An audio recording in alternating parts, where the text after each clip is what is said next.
Est-ce que tu peux nous raconter un petit peu cette conjonction entre diplomatie politique, recherche médicale?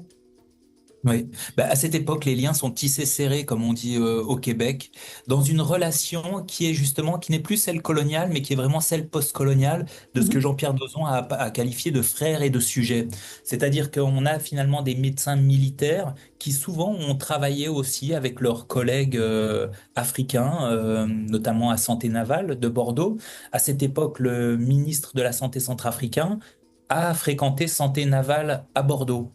Le président de la République, le général Kolimba, a été formé militaire en France. Donc, en fait, à la fois, il y a quand même des liens un petit peu hiérarchiques forts, le retour de la France qui a montré sa domination par une opération militaire, et à la fois, on retrouve là des gens qui ont été sur le même banc d'école, en fait, finalement.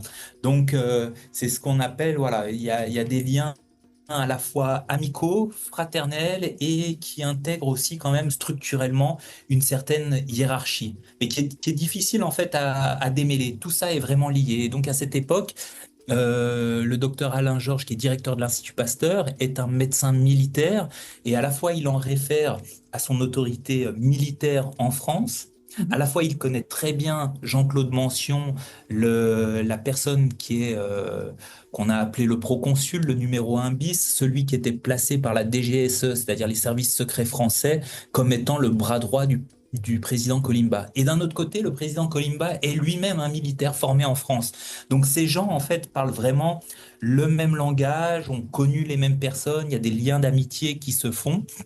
Et donc c'est ça qui est important à clarifier. En fait, la situation post-coloniale n'est pas comme la situation coloniale, un moment d'imposition. Ici, c'est plutôt un moment à la fois où on garde des, euh, une hiérarchie des rapports de force qui sont différents, mais qui se déclinent différemment à travers des relations amicales, à travers aussi même la relation scientifique et le langage scientifique.